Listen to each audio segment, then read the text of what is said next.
Salut tout le monde, on se retrouve aujourd'hui pour une nouvelle vidéo sur ma chaîne et aujourd'hui on va parler pile à lire du mois d'octobre 2018.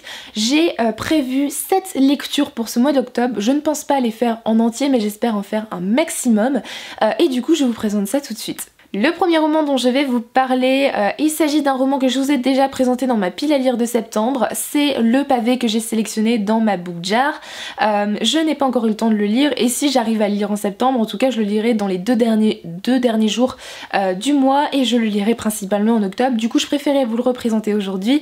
Il s'agit de L'ombre du vent, donc le premier tome du cimetière des livres oubliés de Carlos Ruiz Zafón aux éditions Pocket. C'est un roman qui me tente énormément, je vous en ai du coup déjà parlé et je veux absolument le lire, c'est-à-dire qu'à partir du moment où je sélectionne un livre dans cette book jar, je me donne en objectif de le lire et quand je l'aurai fini, éventuellement j'en piocherai un autre pour le mois d'octobre, mais ça m'étonnerait avec tous les livres que je me suis prévu que j'arrive à en lire un autre. En tout cas, celui-là, pour vous rappeler un peu, on est à Barcelone à la fin de la Seconde Guerre mondiale et on va suivre un jeune homme et son père. Le père est libraire et ils s'en vont se sacrifier à un rituel centenaire dans le cimetière des livres oubliés et parmi ce cimetière Daniel, donc qui est l'enfant, va choisir un livre qui est L'ombre du vent et il va absolument vouloir retrouver l'auteur de ce manuscrit.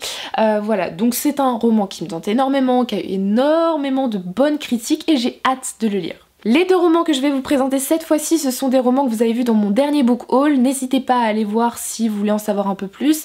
Ce sont deux romans que je vais lire pour l'Obscurus Book Club. C'est un book club qui se base sur l'univers d'Harry Potter et la lecture en VO anglaise, même si certains romans présentés sont déjà traduits en français, donc vous pouvez participer tout de même. Je vous mets le lien de la page Instagram en barre d'infos pour en savoir un peu plus. En tout cas, les deux livres pour la première session de ce book club sont Frankenstein de Mary Shelley aux éditions Penguin ici parce que je l'ai acheté en anglais.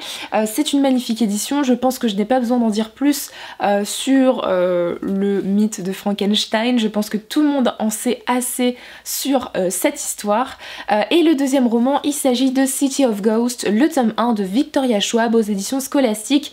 Ici, Victoria Schwab, c'est l'autrice V.E. Schwab qui a deux noms d'autrice et qui a écrit A Darker Shade of Magic ou encore Vicious. C'est Darker Shade of Magic, je l'avais adoré et du coup quand j'ai vu qu'il proposait ce tome pour l'Obscurus Book Club, je me suis laissée tenter. Il est en paperback, il est génial, enfin ça a l'air vraiment génial. Ça traite évidemment de fantômes avec une jeune fille qui s'appelle Cass et qui peut voir traverser le voile entre le monde des vivants et le monde des morts, si j'ai bien compris. Et elle va se retrouver à Édimbourg en Écosse, là où c'est une ville quand même qui est beaucoup hantée par de mystérieuses légendes et mythes au fil du temps.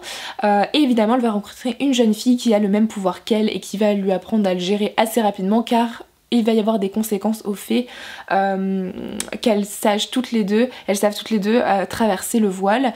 Voilà, donc c'est assez étrange comme résumé, mais j'ai très envie de le découvrir, c'est de la jeunesse.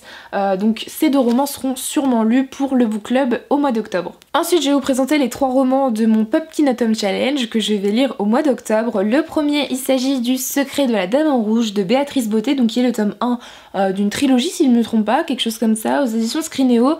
Ici nous sommes à la fin du 19e siècle et on va suivre Violette Baudoyer qui s'est réfugiée à Paris. Elle a fui sa famille et elle a une sorte de pouvoir, c'est qu'elle peut voir l'avenir et le passé dans l'eau. Elle va donc devenir la coqueluche de Paris avec ses prédictions, elle va devenir une grande devineresse, mais elle va être impliquée, si je me trompe pas, dans une affaire de meurtre.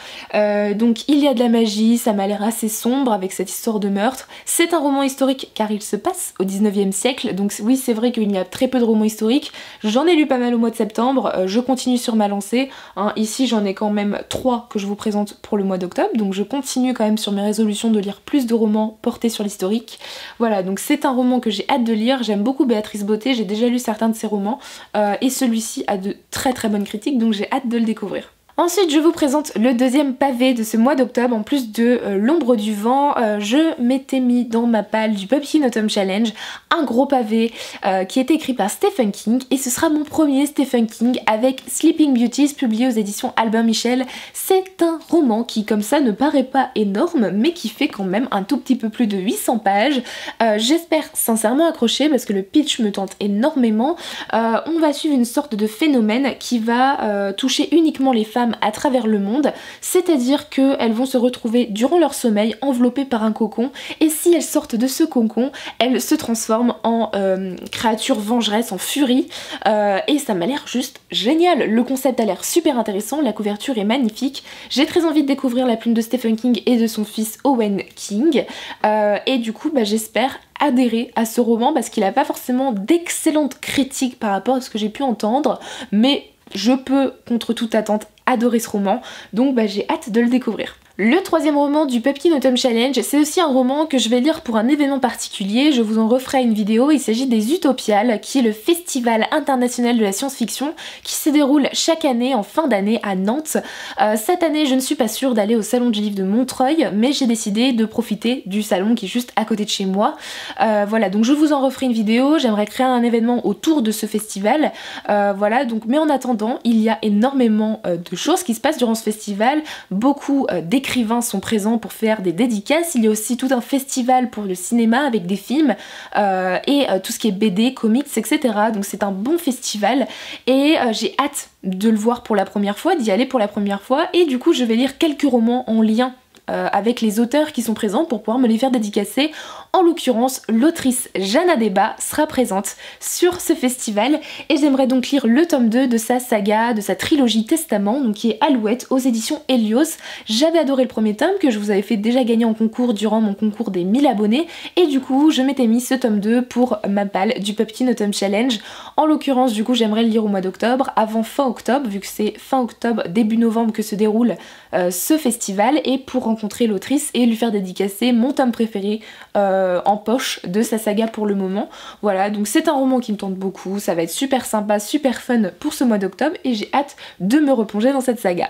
Et le deuxième roman du coup qui n'est pas en lien avec le Pumpkin Autumn Challenge mais qui par contre est en lien avec le festival, c'est une autrice dont j'ai son premier tome dans ma pile à lire et je me suis dit que vu que c'était un roman assez court, c'était le moment de me lancer dans ce roman et de pourquoi pas me prendre le tome 2 car le tome 3 sort ce mois-ci. Il s'agit des Mystères de la Rispem, le tome 1, Le Sans Jamais N'Oubli de Lucie Pierra-Pajot aux éditions Gallimard Jeunesse.